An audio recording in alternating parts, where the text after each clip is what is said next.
Dodir neba sličan je fantaziji. Brzine, visine i blizina sunca čine vatromet mašte i stvarnosti, kada se do juče nemoguće stvari čine mogućim, dajući životu novu dimenziju. Tako su nastale leteće zvezde.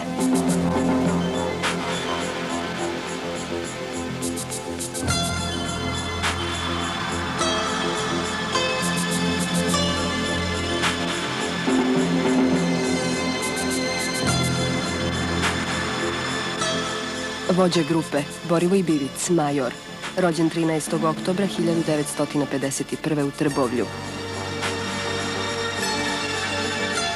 Prvi levi pratilac Svetislav Jović, kapetan, rođen 14. januara 1959. u Somboru.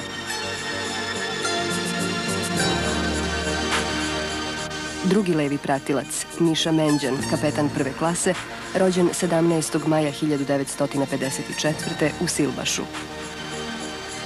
Prvi desni pratilac Mevludin Bešlić, kapetan, rođen 7. septembra 1958. u Svojatu.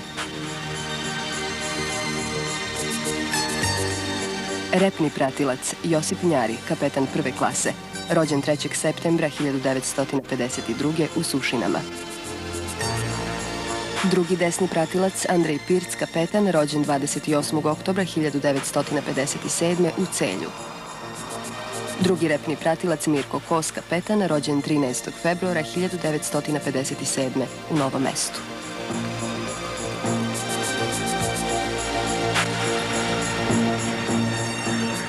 Specifičnost programa Jugoslovenske akro grupe, po čemu se razlikuje od ostalih svetskih grupa, ogleda se pre svega u drugačijem načinu izvođenja programa, jer 7 aviona sve vreme izvodi grupne i pojedinačne akrobacije u vidokrugu gledalaca, odnosno sve se događa u prečniku od 2 kilometra. Ako se još uzmu u obzir i performanse ovih borbenih aviona, postaje jasno kolikim su opterećenjima izloženi piloti i letelice zbog stalnih manevara. Sve se događa pri brzinama od 220 do 700 km na čas, prilikom bliskih mimoilaženja, a rastojanje i odstojanje između aviona iznosi oko 0,5 metara, zavisno od meteoroloških uslova.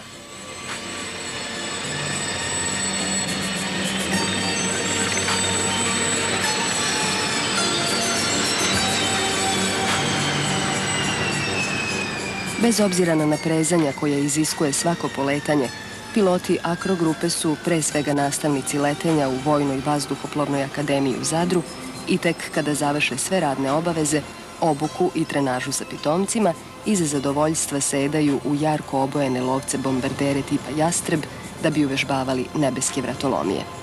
Svaki let se do detalja analizira, a figure i putanje aviona precizno se matematički proračunavaju još u fazi zemaljskih priprema.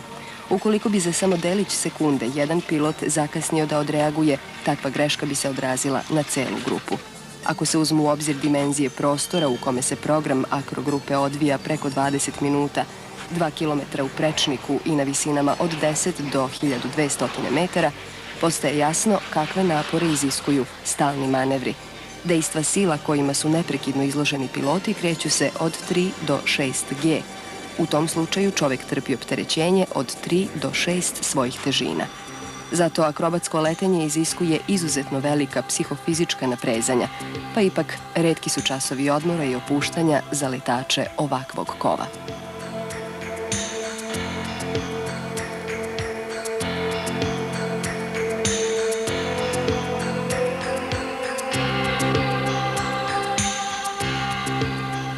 Upravljanje avionom veoma je složeno i zasniva se na promenama koeficijenata uzgona, što je posljedica pomeranja komandnih površina.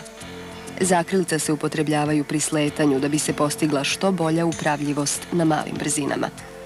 U horizontalnom letu pomeranjem palice ravno napred ili nazad dolazi do promene visine, odnosno do promene kretanja aviona na dole ili na gore. Zavisno od toga koliko je manevar oštar i na kojim visinama i brzinama se izvodi, ruka na palici bez hidraulike mora da savlada silu od 3 do 4 kg po jedinici G.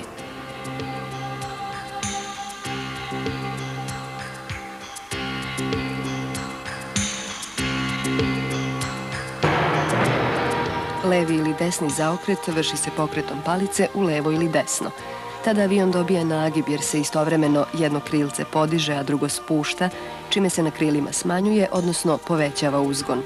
Ovdje su samo šematizovano prikazani osnovni položaji palice, ali u toku leta koristi se njena pokretljivost u svim pravcima, čime se postiže kombinovano dejstvo komandi. Pritiskanjem nožnih komandi koči se levi ili desni točak i to je princip upravljanja avionom na zemlji. Međutim, čim avion dobije veće ubrzanje, recimo kod poletanja, putanja se koriguje kormilom pravca koje se pomera levom ili desnom pedalom. U vazduhu mlazna avijacija veoma retko koristi kormilo pravca i to samo u nekim situacijama, kada se vrši zaokret u istoj ravni.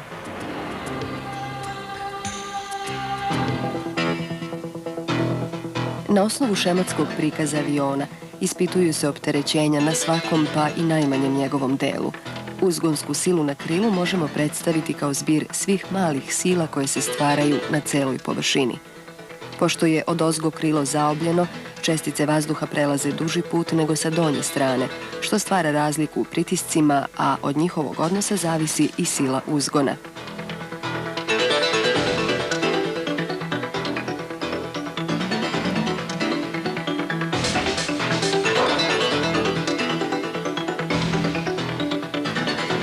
Ceo avion je izložen delovanjima aerodinamičkih sila. Na osnovu šematskog modela strukture trupa unose se proračuni za svaki pa i najmanji deo da bi se, još u fazi projektovanja, izvršile korekcije. Zbog pada opterećenja od centra ka krajevima krila, iza njih se formiraju induktivne vrtložne struje, koje utiču na sigurnost leta pratećeg aviona ukoliko se ne održava tačno utvrđena putanja. Pomoću grafički formirane baze podataka na monitoru može da se dobije složena slika opterećenja krila ili bilo kog drugog dela na avionu. Ovdje je prikazano opterećenje na jednom krilu, a svaka boja odgovara određenoj vrednosti koeficijenta pritiska.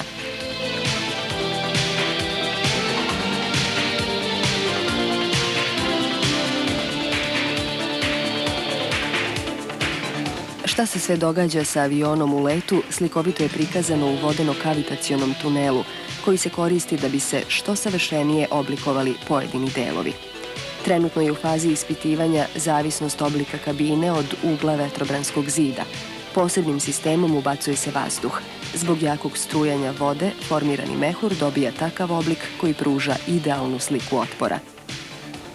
Radi lakšeg praćenja opstrujavanja oko trupa i naknadnih fotoanaliza koristi se i ubacivanje boje.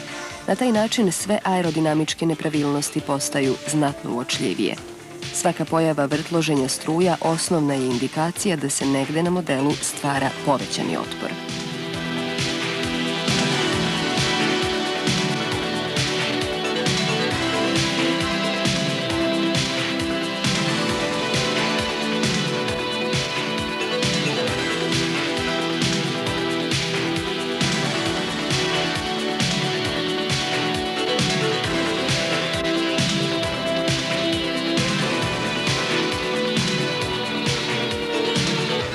U komandnom delu aerotunela vrše se sve pripreme, rukovođenja i analize modela letilica i projektila koji se testiraju.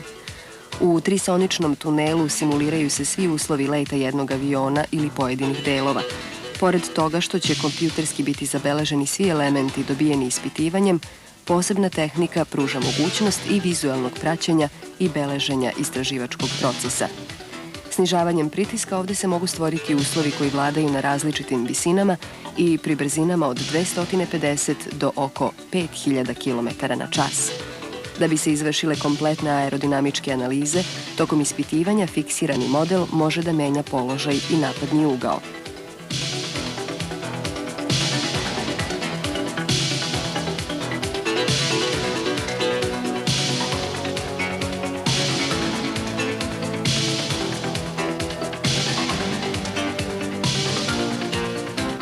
Na monitoru su prikazani testovi iz Trisonika, koje je zabeležila specijalna kamera u trenutku formiranja udarnog talasa i nadzvučnog strujenja.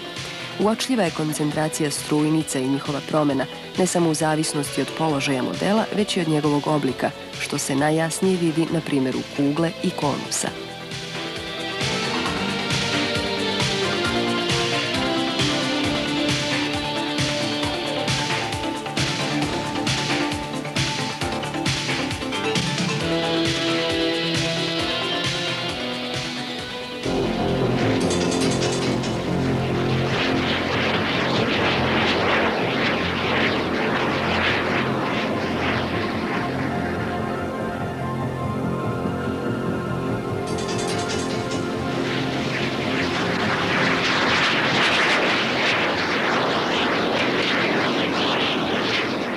Imajući u vidu dejstvo sila opterećenja kojima su izloženi piloti i avioni, letenje je postalo izazov za odvažne. Petlja je jedna od osnovnih figura u kojoj se vrši zaokret za 360 stepeni u vertikalnoj ravni sa dejstvom centrifugalnog ubrzanja od 3,5 do 8 G. Pod ovim uslovima organizam čoveka je najugroženiji jer se krv skuplja u regionu ispod srca, pa je oksigenacija mozga znatno otežana. I pored toga neophodno je održati maksimalnu koncentraciju jer u avijaciji i hiljaditi delovi sekunde odlučuju.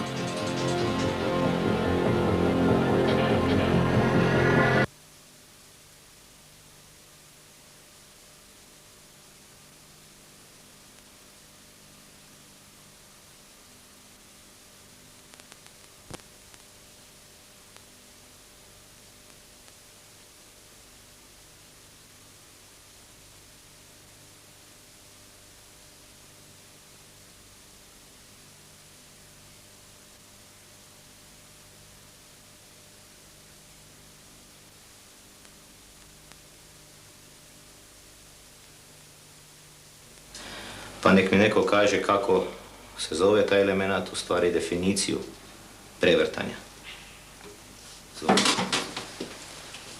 Prevrtanje je manevar avionom u vertikalnoj ravni sa promjenom pravca kretanja za 180 stepeni sa gubitkom visine do 1000 metara i izlaskom na većoj brzini. I traje? Traje 18 sekundi. Traje 18 sekundi. Norme za izvođenje prevrtanja su uvođenje 260 km na čas pod uglom 25 stepeni,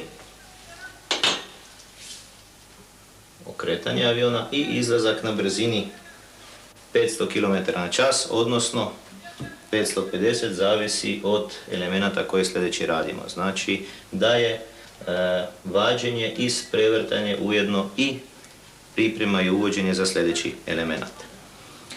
Na koji način radimo prevrtanje? Kao i svaki element i prevrtanje se sastoji iz pripreme, uvođenja, vođenja i vađenja.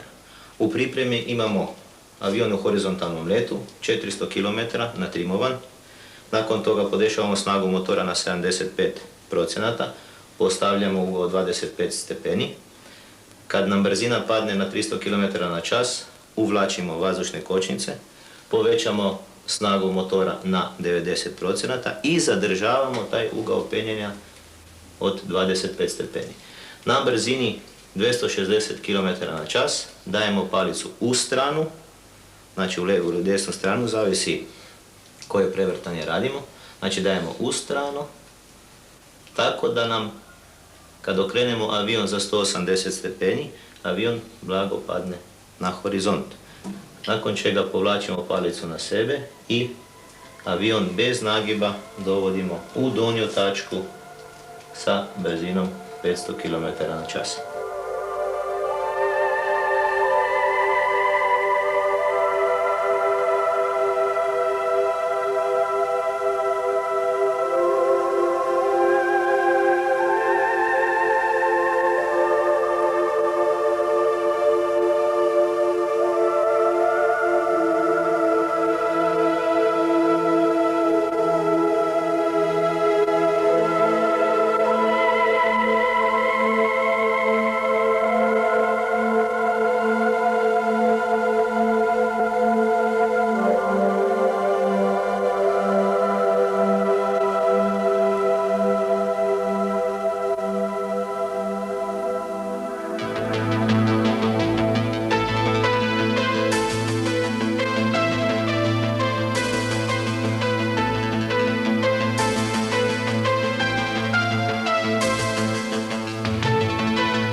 Prvi koraci u pilotiranju savlađuju se na klipnim avionima tipa UTVA-75. Pošto lete znatno sporije i na malim visinama, u njima su i opterećenja znatno manja. Iako imaju malu snagu motora, dejstva centrifugalnih opterećenja mogu da dostignu visoke vrednosti, ali su kratkog trajanja.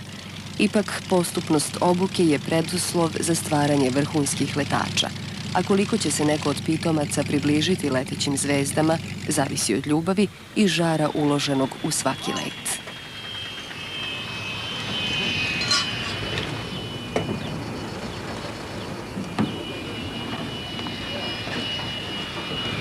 Nenad, evo sad idemo na let, znači radit ćemo po elementima koje smo razradili na pripremi. Još jednom obrati, znači, pažnju na ove sljedeće elemente. To u oštrom zaokretu, što si u prošlom letu imao promjenljivo opterećenje. To sam, znači, zadržavati, znači da bude konstantnije. U poluprevrtanju, znači da zadržavaš konstantni ugao nadole dok ne dođe brzina za borbeni zaokret. I u borbenom zaokretu, znači, obraća pažnju u zadnjem delu, gdje treba popuštati opterećenje da bi on pao na horizont, da ti brzina ostane 130, znači da se ne smanjuje ispod 130. Ajde sad idemo na let pa ćemo vidjeti kako će biti danas. Iako u poređenju sa mlaznom avijacijom ne izgledaju tako atraktivno, sposobni su da izvedu i najsloženije figure u vazduhu. Kod klipnih aviona tehnika pilotiranja je nešto složenija, zbog manje brzine i postojanja više momenata sile. Zato je neophodno vršenje koordiniranog zaokreta, odnosno komandovanje palicom mora da bude sinhronizovano sa upotrebom kormila pravca, zbog uticaja žiroskopskog momenta.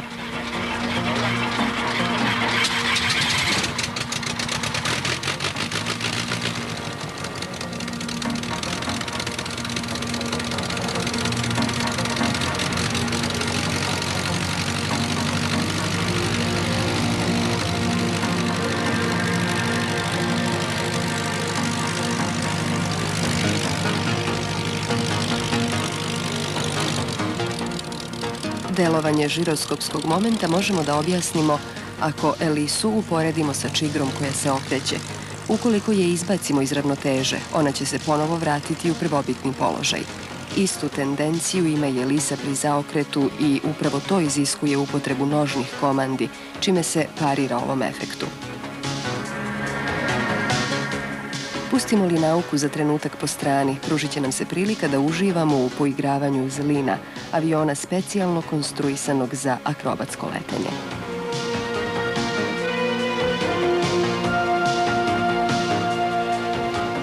Variometar u svakom trenutku pruža podatke o brzini penjanja ili spuštanja, što sve manevre tokom leta čini lepšim i bezbednijim.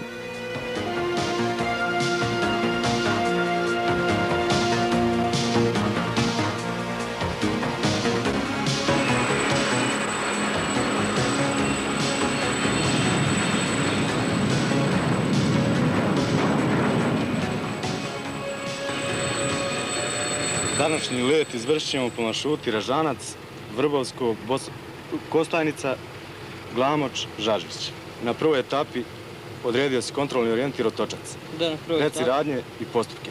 Kontrolni orijentir Otočac nailazi u 8. minuti na kontrolnom orijentiru, ustanovit ću stvarnu poziciju, bočno skretanje, eventualno nepoznati vetar, pravac i brzinu.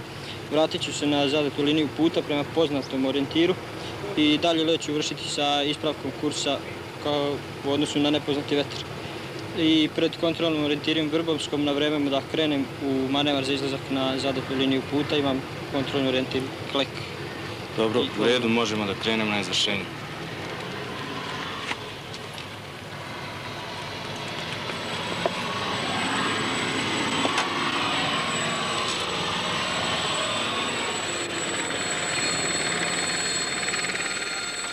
Tek kada savladaju osnovnu obuku na klipnim avionima, budući nebeski vitezovi sedaju u školsko-borbene avione tipa Galeb. Pruža im se prilika da primene sve ono što su naučili, ali sada pri daleko većim brzinama i visinama. Sve eventualne greške paralelnim komandama iz druge kabine ispravit će nastavnik. Poletanje i sletanje uvek su najkritičnije faze leta.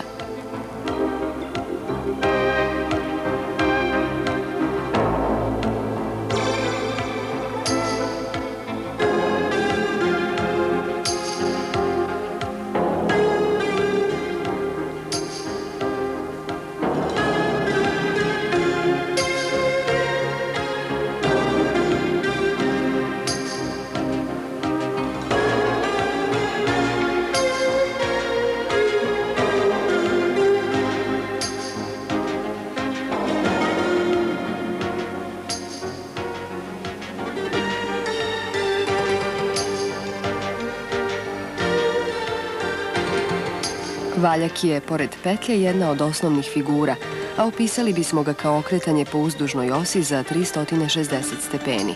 Princip se zasniva na smanjenju sila uzgona na jednom krilu i istovremenom povećavanju na drugom.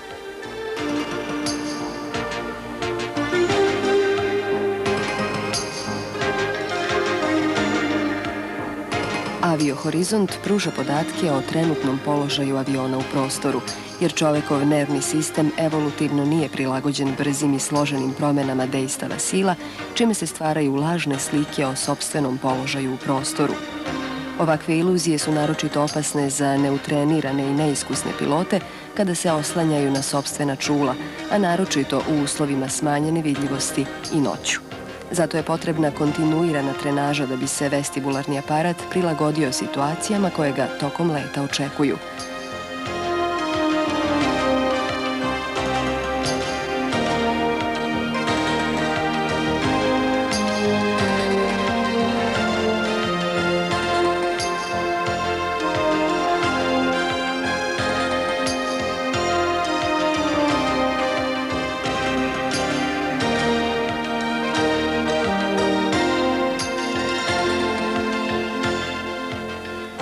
Stalno praćenje brzine, visine i ostalih parametara preduslov je da se svaka greška na vreme ispravi, jer su sekunde suviše duge.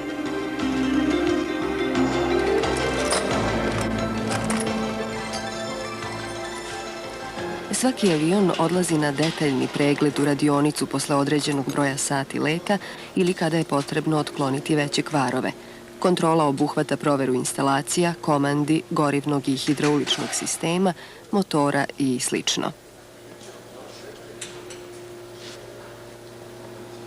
Jastrebovu pogonsku grupu čini jedan turbomlazni motor tipa Viper sa potiskom od 1360 kPa po kvadratnom centimetru, što mu omogućava maksimalnu brzinu od 820 km i plafon leta do 12.000 metara. Pre leta na stajanci se uvek vrši uobičajena kontrola vitalnih delova na avionu. Proveravaju se ispravnost katapult sedišta, spojevi na gorivnom i hidrauličnom sistemu, komande i svi detalji koji bi mogli da utiču na bezbednost letenja.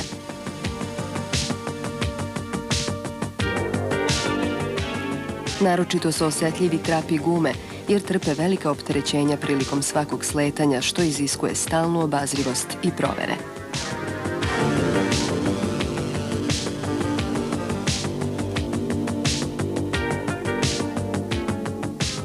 Mada se čini da je na stajanci gužva, tačno se zna ko je za šta zadužen. Svaki mehaničar specijalizovan je za određenu vrstu poslova. Jedni kontrolišu nivo hidroulja i goriva, drugi utvrđuju ispravnost instrumenata. Električari vode računa o instalacijama, dok posebni stručnjaci brinu o ispravnosti radiostanica. Bez jedinstva utrenirane tehničke ekipe i pilota bilo bi nezamislivo i samo postojanje akrogrupe, jer leteće zvezde su jedan uigrani tim ljudi raznih zanimanja kojima je zajedničko jedno – ljubav prema letenju.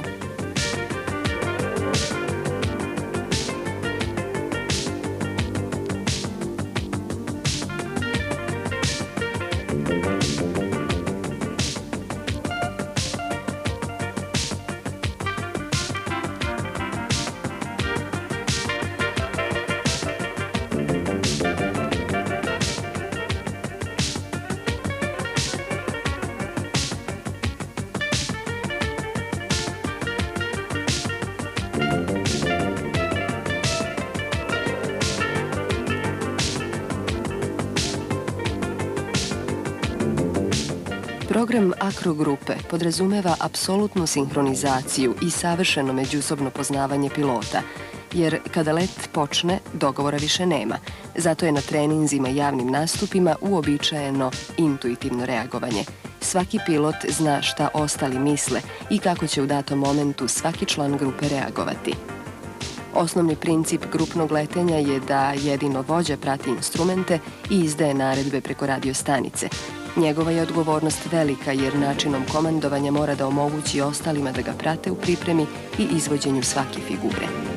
Ostali piloti su toliko blizu jedan drugome da svu koncentraciju sredsređuju na održavanje poretka. Svaki pratilac gleda isključivo avion ispred sebe, pravi najfinije korekcije i drži se unapred matematički utvrđene putanje. Za ispravljanje grešaka nema ni vremena ni prostora, što izaziva uzbuđenje pred javne nastupe.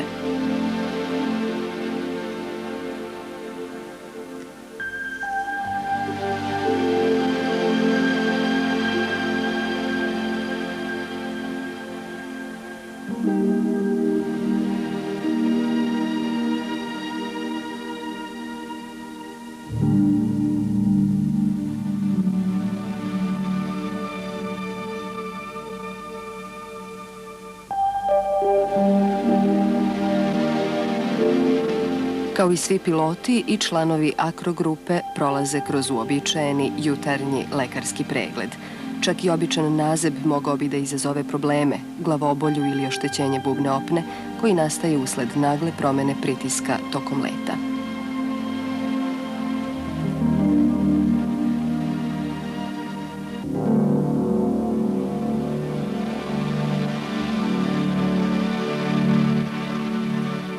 Avioni akrogrupe, kao i ostali borbeni avioni, imaju isti tretman, osim što su ovde kontrole češće zbog povećanih naprezanja. Na njime nisu napravljene nikakve modifikacije. Od aviona iz obične serije razlikuju se samo po boji. Sutra smo planirani vežbu 743, znači uvežbavanje programa za nastup povodom završetka klase pitomaca. U ovom letu treba da otklonimo neke greške koje smo pravili u prethodnom. Najveća greška je bila kod izvođenja valjaka, jer vanjski pratioci kod izvođenja valjka postavljaju veći ugao, tako da valjci predugo traju. Znači, pratioci smanjite ugao da nam se valjci završe, znači, do kraja piste. Tako da smanjimo vremenski interval i onda možemo normalno da idemo u manevar za razlaz po trojkama. Da li ima neko nešto da pita? Kanali? 2.7.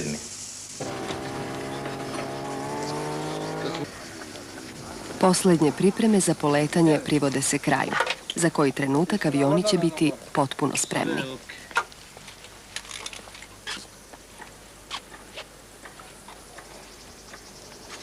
Da se podsjetimo na neke stvari, zapuštanje na drugom kanalu, poslije prvi kanal, poletanje u 1.4, šestorka, zbor 7. aviona kroz levi zaokret.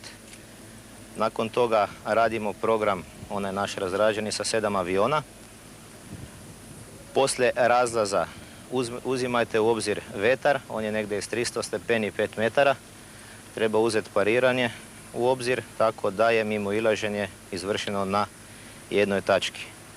Nakon zbora idemo sa minimalnom brzinom i poslije toga sletanje u 1.4 iz desnog kruga. Sa 6 lećemo? Sletanje sa 6 aviona, 7. na odstojanje od 800 metara. Druž kapitan, avion i motor nalazi se u ispravnom stanju, spreman za vaš let. Raportira vojnik Begić me.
Poletanje aviona 6+1 jedinstveno je među svetskim akrogrupama.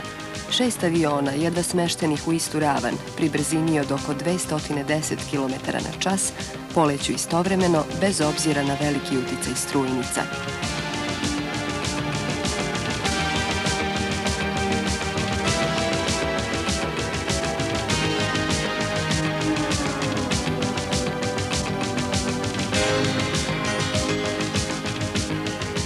Da bočni avioni ne bi izleteli sa piste, maksimalna odstupanja od putanje su 20 centimetara. Zauzimanjem sniženja u odnosu na avion ispred, izbegavaju se vrtložne struje i izduvni gasovi iz motora.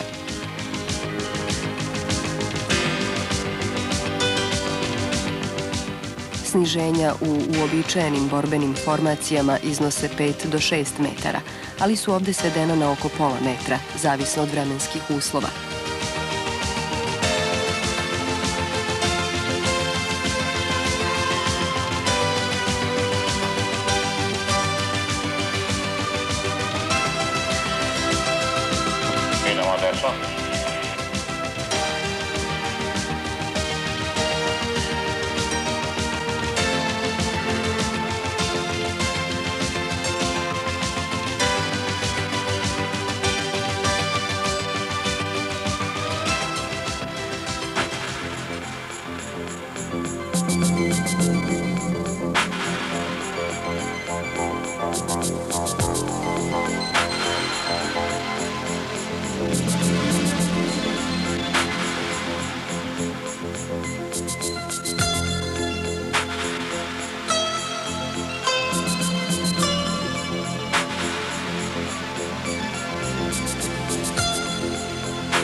Zbog smaknutog poretka izuzetno je značajna preciznost, jer je kod sniženja putanja vođe kraća od putanje pratilaca. Ta razlika u nekim figurama iznosi i do 500 metara, a nadoknađuje se većom brzinom da bi se održala formacija. Ukoliko bi vođa brže radio petlju nego što je planirano, ostali ne bi imali dovoljno rezerve snage u motorima i zaostajali bi.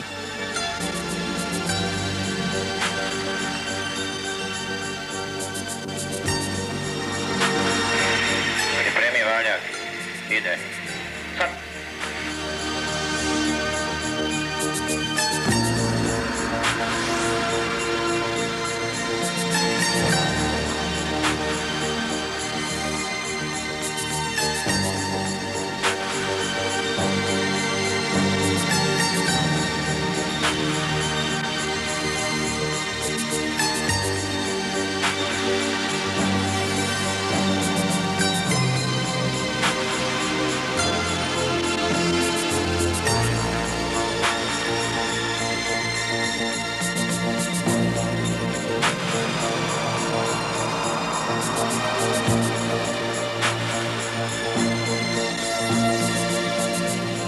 Pripremi dim, uključi. Sad.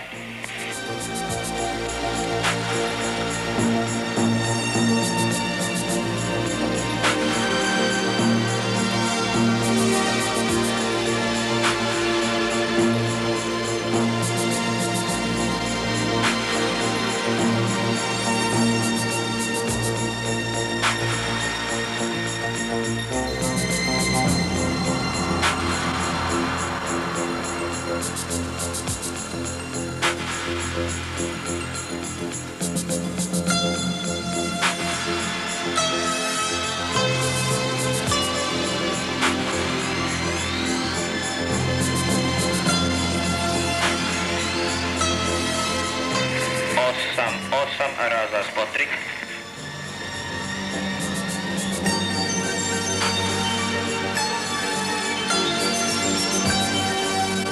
Pripremi dim, uključi. Sad. Rezultat letenja u grupi je jedinstven, iako svaki avion održava drugačiji režim leta zbog različitog delovanja vetra, snage motora, strujnica i turbulencije.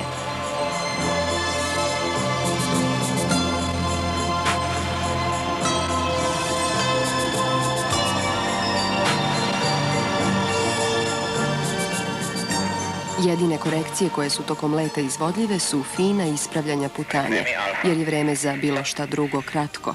Na pilotima je da u trenutku sve kompjuterski proračunaju i reaguju na osnovu iskustva i osjećanja.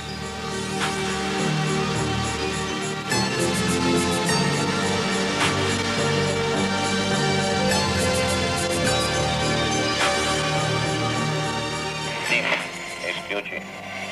Sad.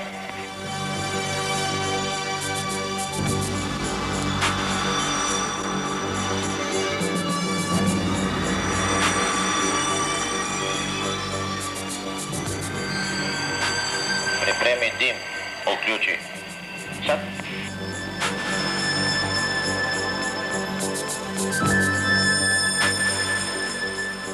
Pripremi razlaz. Sad.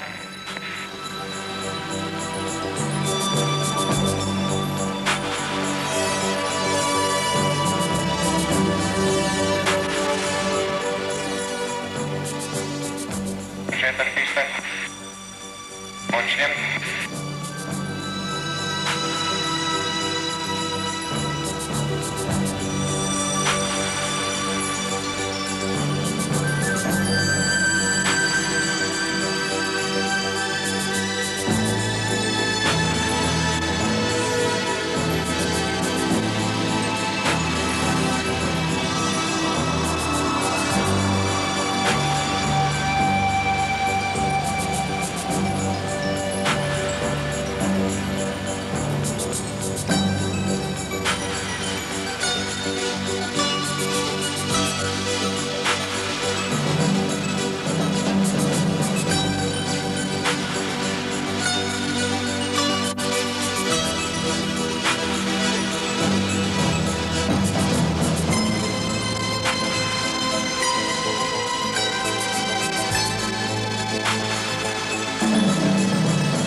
Sletanje je najkritičniji deo leta i nikada nije isto zbog stalno promenljivih uslova, a naročito kada 6 aviona sleće istovremeno. 6. odvoji, javite trap. Odvojio. Prvi trap izvučen, zabranjen, ruštica dole. Treći trap izvučen, zabranjen, ruštica dole. Četvrti trap izvučen, zabranjen, ruštica dole. Izuzetno je važno još prilikom približavanja pisti sa preko 200 km/h tačno oceniti trenutak kada će avioni dodirnuti zemlju. Svaka nepreciznost znači rizik i nikakvi instrumenti nisu dovoljni.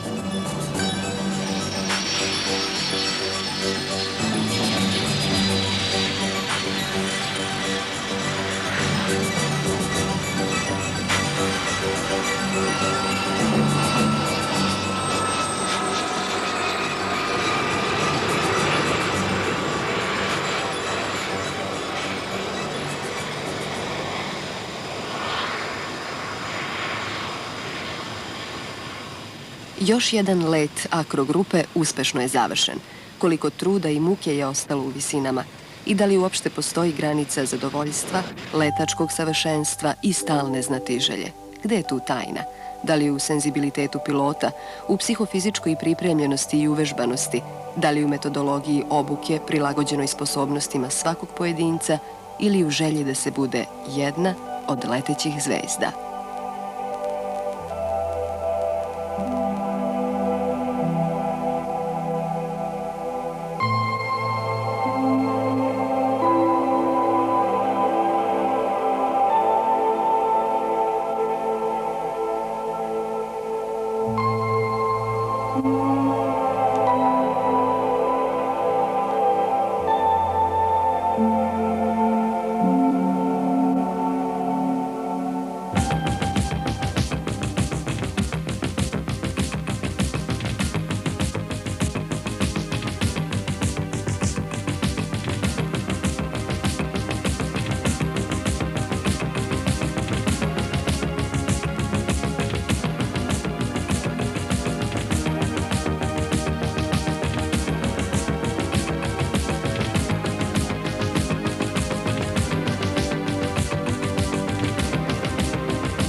Tekst čitala Marina Nikolić.